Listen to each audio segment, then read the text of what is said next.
mais la puissance est déjà en toi. Amen. Et que la parole qu'on appelle l'évangile, il faut noter ce que tu notes. L'évangile est la puissance et la seule puissance de Dieu. Amen. Romains chapitre 1. Romains chapitre 1, nous allons lire. Les gens disent qu'ils veulent la puissance. Et la puissance, la puissance, la puissance.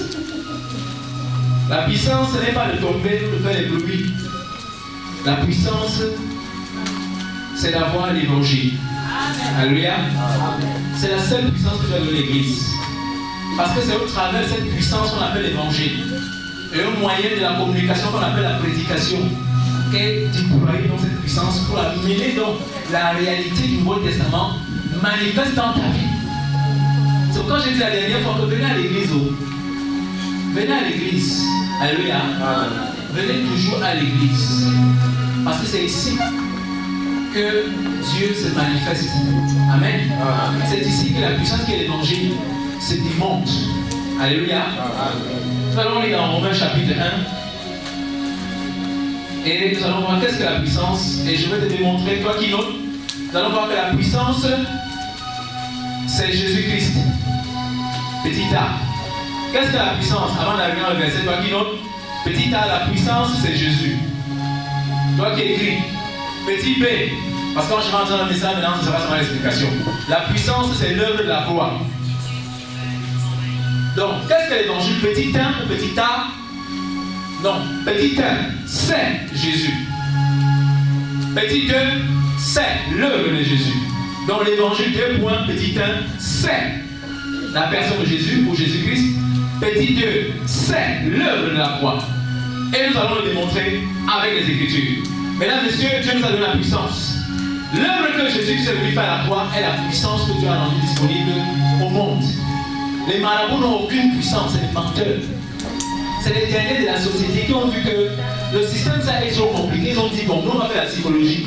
Comme tout le monde a presque les problèmes. Nous on va se tenir dans notre bout de la société. On va venir leur dire que le problème c'est la grand-mère. Dans tous les villages, on accuse les grand-mères. Pourtant c'est la grand-mère qui devait sur le bon légume. C'est la grand-mère qui nous lavait souvent. C'est la grand-mère qui me purgeait souvent. Maintenant qu'elle a vieilli, on dit qu'elle est sorcière. Alléluia. C'est une erreur. Romains chapitre 1, nous lisons. L'évangile est une puissance. Je fais ma Bible, c'est à l'école, nous sommes à l'école. Vous voyez que dimanche c'est venu danser seulement, on va te charger, on va te programmer. Quand tu vas dans le monde là, tu as manifesté le règne de Christ. Romains chapitre 1, nous lisons. Paul, serviteur de Jésus-Christ, appelé à être apôtre, mis à part pour annoncer l'évangile de Dieu. Un apôtre, c'était l'envoyé de Dieu. L'apôtre, c'est le mot qu'on utilisait dans l'Ancien Testament, en fait à l'époque, pour parler des bateaux qui étaient en Asie, qui portaient justement ici en Éphèse, ici en Turquie, vous voyez l'eau, on appelait ça apôtre, ça portait les marchandises.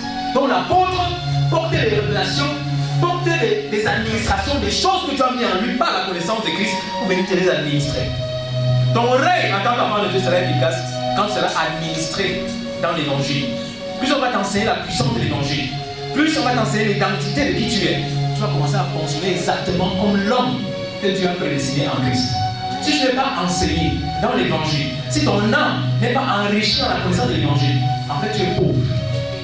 Or, la Bible nous dit quoi? Pour anticiper dans Éphésiens 1:3, Christ nous a donné toutes les bénédictions. Dieu nous a donné toutes les bénédictions dans le céleste en Jésus-Christ. Et qui nous révèle cela? C'est l'évangile. Et je vais te dire que l'évangile est une personne. Hein? Jésus-Christ. Et c'est ce qu'il a fait. Tu ne peux pas parler de Jésus-Christ sans parler de l'œuvre. La personne qui te parle de Jésus sans te parler de mystère de l'incarnation.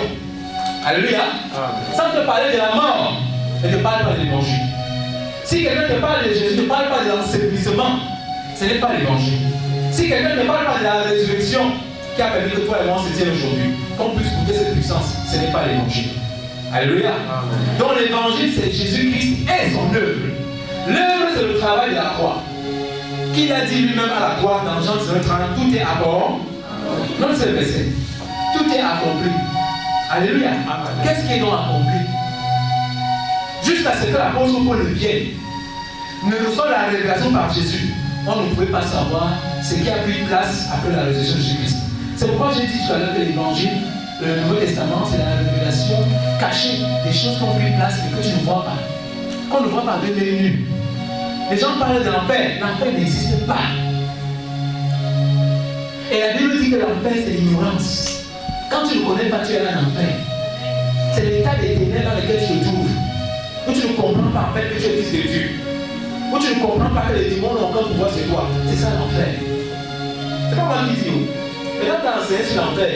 Mais je vais te démontrer que l'enfer n'existe pas. Parce que pourquoi Jésus a le monde? Donc Jésus lui fait tout son temps, il est mort, il a vécu des morts et l'enfer est resté. Je ne parle pas de Jésus là. Il n'a rien fait, plus que malgré la vie, malgré tout, ma camarade dans l'enfer. Donc c'est Jésus, je vais chercher un autre.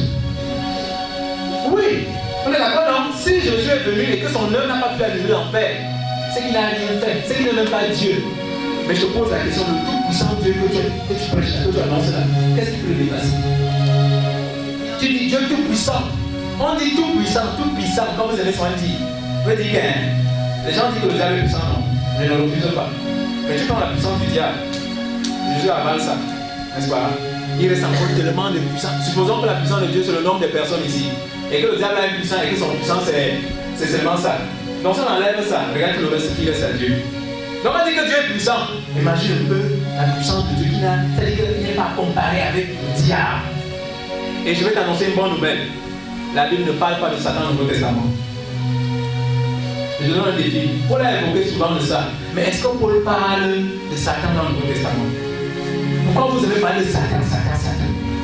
Et c'est là le piège pour lequel tu ne perds pas dans la puissance. Parce que tu ne connais pas la position que la croix a donnée au diable après l'œuvre de Jésus. La Bible dit qu'il est sur nos pieds. Nous marchons sur lui. Alléluia. Nous marchons sur lui. Et comment tu vas marcher sur quelqu'un? C'est la peine. En fait, on dit marcher, c'est par rapport à la conscience. Quand tu dis je marche sur toi, tu n'es rien, je marche sur toi. Quand les femmes s'engueulent souvent là, en fait, c'est que dans ta tête, tu vois vraiment plus grand que tu n'es rien, je t'écrase. On ne dit pas ça à un homme. Amen. Parce que l'homme à qui tu parles là, pour jamais souvent, c'est la créature de Dieu. Elle a été sauvée en Jésus. Peut-être elle ne vient pas à l'église. Peut-être elle ne connaît pas la puissance qui est l'évangile, qui est Jésus, qui est son œuvre. Mais elle a été sauvée. Et c'est toi qui dois la sauver. Puisque l'évangile a pour but la réconciliation et non la division. Mais aussi longtemps que ton âme ne sera pas enrichie, ne va pas comprendre que pour Dieu, il n'y a plus d'ennemis. J'ai dit dimanche dernier que l'église sera remplie de Turcs. Amen. Mais est-ce que tu es prêt à le voir simplement comme on fait en Christ? D'ailleurs, Paul nous dit en Corinthiens 15 qu'on voit l'homme selon la chair. Ça veut dire quoi l'homme selon la chair? La chair dit que je suis congolais, je suis ivoirien, mais Dieu nous voit seulement l'homme en Christ. Point barre. Est-ce que c'est comme ça que tu vois ton voisin? Tu dis que les Congolais là, les Congolais ça veut dire quoi? Les Camerounais sont comme ça, les Turcs sont comme ça. Tu as un sérieux problème dans ton âme, tu ne peux pas le programmer. Et qu'est-ce qui va le reprogrammer? C'est l'évangile. Non seulement l'évangile nous justifie, mais l'évangile également nous reprogramme. Donc je vais te donner le secret qui va te faire rire dans la vie, va te faire rire dans ton mariage, va te faire rire dans ton ministère. C'est l'évangile. C'est l'évangile. Parce que l'évangile, c'est le renseignement, c'est l'information de ce qui est en train de se passer maintenant. Donc beaucoup ne sont pas au courant. C'est pourquoi on appelle ça le secret. Les gens ne savent pas que Dieu a déjà vaincu la mort. Les gens ne savent pas. Les gens se manipulent, les gens meurent. Mais toi, tu n'es pas censé mourir. La Bible appelle la mort, dans le langage du Nouveau Testament, le repos. Et Paul a réprimé les Corinthiens parce qu'il y avait des frères qui étaient morts. Ils ont commencé à pleurer. Il a dit que pourquoi pleurer comme ça? Pour pleurer comme les Américains. Ça c'est un tribu chez nous. Ils font la danse. En fait, c'est les cérémonies. C'est pourquoi on pose dans certains pays comme ça. On pleure, on danse. Il dit que pourquoi pleurer comme ça, comme les païens? Le seul qui a fini son ministère, puis le pasteur se trouve bien moi. Demain, tu entends que je suis parti. Il est rentré dans le Seigneur. Soyez contents. Il a fait sa mission. Vous commencez à pleurer. Oh, on va faire quoi? Il est mort. Il dit que vous pleurez comme les païens. Vous ignorez qu'en Christ, il n'y a que mort. Donc, même la façon de pleurer, quand je comprends l'évangile, je ne pleure plus comme les païens. Le jour que mon père meurt, la seule chose qui me fait pleurer comme un païen, c'est qu'il n'a pas reçu l'évangile. Mais quand je sais que ma soeur a reçu l'évangile, mais qu'il n'a pas totalement été parfait dans sa façon de marcher, dans la foi, amen. Mais je sais qu'il est mort en Christ. Alléluia. Je viens de suis content, on fait la fête. Alléluia. On fait la fête parce qu'il s'est reposé dans la paix du Seigneur. Mais n'aie jamais la paix si ton voisin n'a pas encore écouté l'évangile. Amen. Tu es dangereux pour le royaume de Dieu. Tu es le mauvais Jacques Boer. Tu connais la vérité. La Bible dit que mon évangile guérit dans le sida. Mais j'entends que la voisine dans le sida, tu ne le dis pas. Tu es un mauvais médecin. Parce que tes mains même là, tu n'as pas besoin de pasteur. Tu peux créer ta vie de l'enfant du voisin. Mais tu ne comprends pas que tu as la puissance. Tu fuis, tu pasteur, viens. Mais toi-même, tu as la puissance. Amen. Mais ce qu'il te faut, c'est la compréhension. On peut te donner une arme. Tu as la puissance, non? Aujourd'hui, les gars qui montrent ça, qu'est-ce que c'est ça? Tu dis, il a le fait. Mais si tu ne sais pas manier l'arme, alléluia, tu peux rien faire avec. Et la Bible dit que l'évangile est une épée. Il faut savoir la manier. Elle a la double tranchant. Si tu la manies mal, elle te blesse toi-même. Elle te blesse toi-même. Quand tu lis mal l'écriture, au lieu de lire simple, parfait et répréhensible, donc tu comprends que tu es pour petit pécheur, tu manies mal l'épée. Et voilà pourquoi tu as des problèmes de couche de lui. Parce que dans ta théologie, tu crois que les démons peuvent toucher l'enfant de Dieu. Tu crois que non, il y a quelque chose à faire pour être parfait. La Bible dit qu'ils sont déjà parfaits. Paul ne présente pas le chrétien comme quelque chose à faire, il dit qu'ils sont déjà saints et parfaits. Donc c'est un problème de quoi? De mouvement d'intelligence. Amen. Amen. Nous allons voir aujourd'hui donc la puissance que Dieu a donnée à l'église, l'évangile. Et je vais te démontrer que tu as été sauvé. Ce n'est pas le jour où tu as confessé Jésus. Amen. Amen. La Bible dit quand Jésus mourait, il est mort avec eux. Il est mort avec eux. Avec nous. Pourquoi vous ne répétez pas? Il est mort avec eux. Pourquoi on dit ça? Si Jésus est mort seul, c'est pour lui. C'est pour ça que les hommes ne sont pas sauvés là-dedans. Parce qu'on dit que Jésus est mort. On dit qu'il est mort et puis quoi? Un pauvre Dieu est mort. Mais quand tu expliques à quelqu'un qu'il était mort avec toi, attends, tu sens directement concerné. Et tu as plus d'assurance. Plus Jésus est mort avec lui. J'étais enseigné avec lui. C'est pas moi qui a voulu mourir. Maintenant, comment est-ce que, étant je suis avec moi, assis avec lui en Dieu céleste, comment le démon peut venir me toucher? Mais si c'est que ton salut est au niveau des efforts, il faut beaucoup gêner pour prendre toi l'église pour garder le salut. Ça te fait bizarre. C'est pourquoi tu penses que tu peux perdre le salut. Mais la Bible dit que le salut de l'enfant de Dieu, c'est quelque chose d'irrévocable. Parce que c'est le Père qui nous a sauvés. En Jésus-Christ, écoutez bien, avant la création du monde. Tu n'étais pas encore né. Et je vais te démontrer que le jour, je suis en train de te démontrer que le jour même que tu étais venu sur terre, tu étais parfait, mais tu ne le savais pas. Pourquoi me regarder comme ça? C'est ça la puissance de l'évangile. Dis-moi, tu connais la porte du ciel? Tu connais la porte de l'enfer? Bon, est-ce que tu peux devenir à l'église, le fait de venir à l'église qui fait que tu es sauvé? Dis-moi, tu es sûr que tu es sauvé comment? Oui, tu crois que attends, le ciel c'est où? Maintenant, quand le Jésus-Christ dit aussi que vos espaces se découvriront, moi je crois à la réincarnation. Je vais me réincarner, je vais devenir un petit singe. Tu veux devenir un petit singe? La Bible dit qu'il y a eu que l'incarnation, je sais incarné, incarne, il est de la chair, il est devenu chair. Au commencement, il était la parole, il est la parole. Il est venu dans l'atmosphère humaine, prendre le corps pour s'identifier à nous dans la mort d'Adam. Quand Jésus est venu sur cette terre, il avait apporté par sa nature le péché.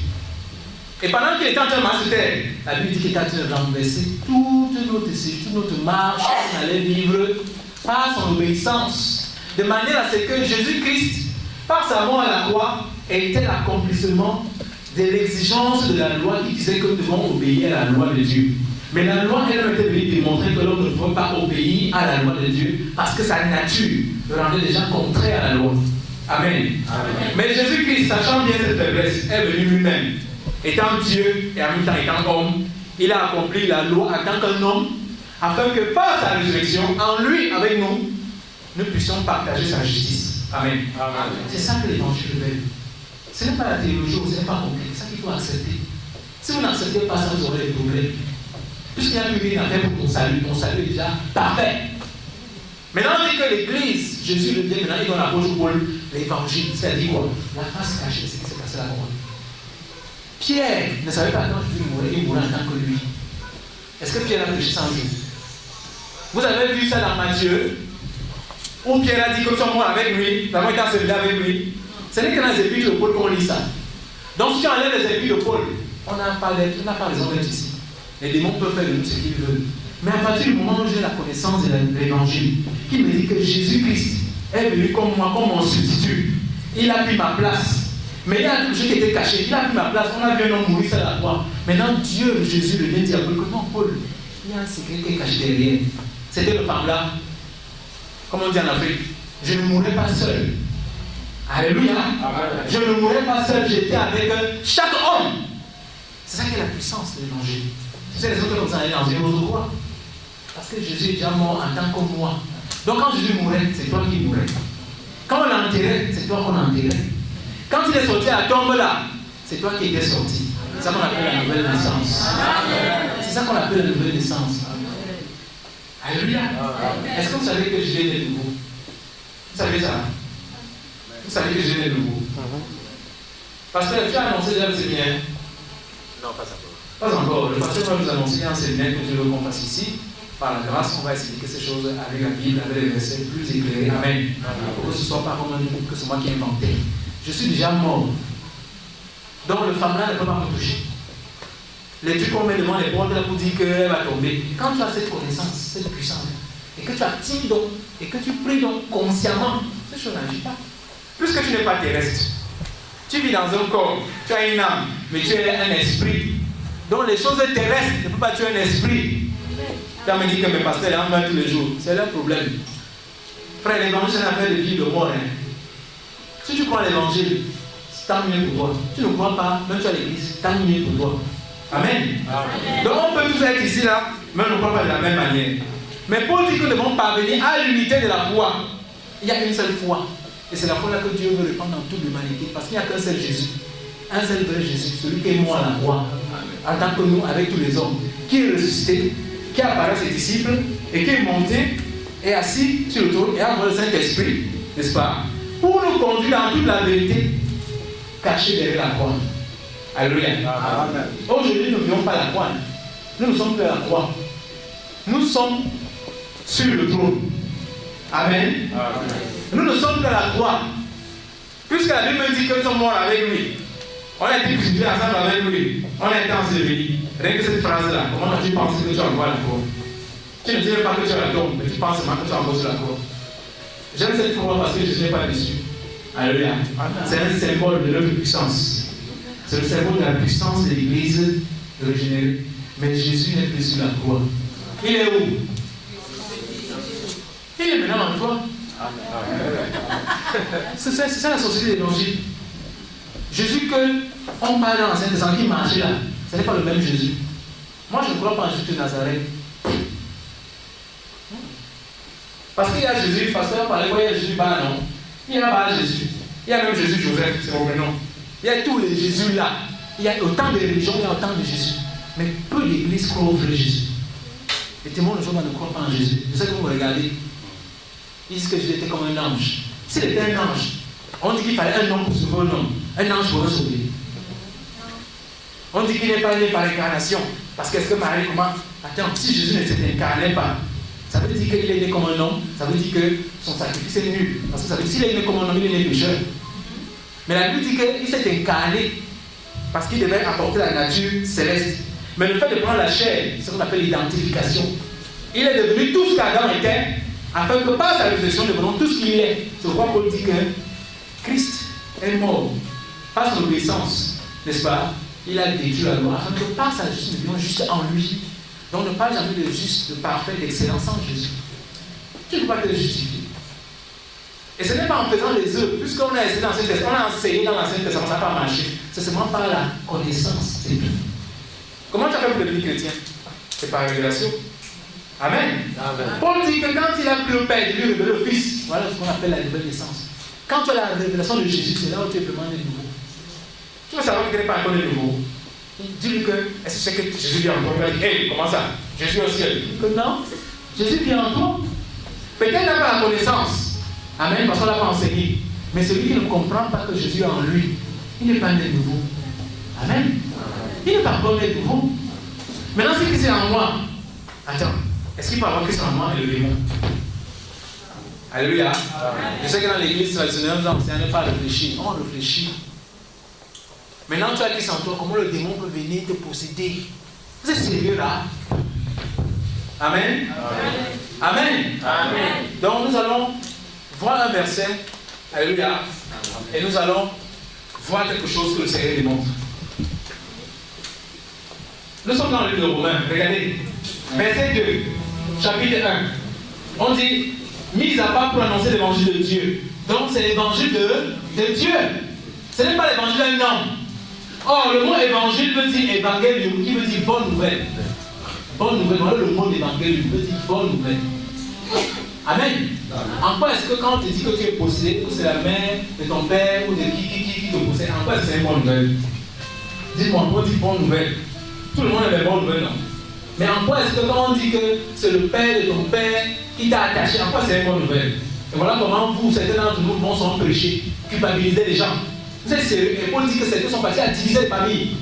Et quand elle vient dans l'église, elle appelle maintenant sa mère sorcière. Elle va ranger l'église, sa mère ne part pas à l'église, elle habite dans la même maison. Et c'est le pasteur qui a enseigné ça, c'est quel l'évangile?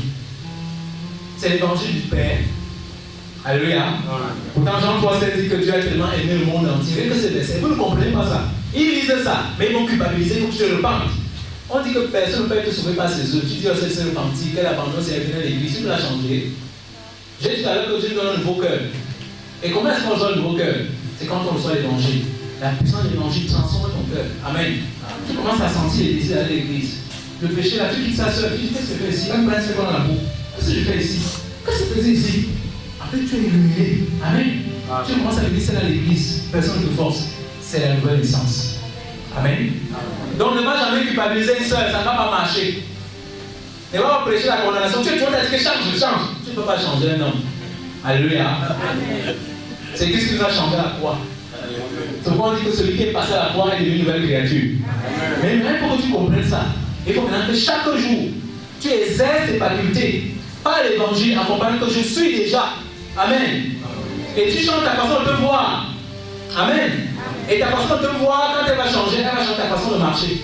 Tu ne peux pas changer ta façon de marcher et croire que tu vas changer. Ne pas même plus à l'époque dans les boîtes de nuit. Ne fais plus ce que tu faisais là. Mais tu n'as pas changé.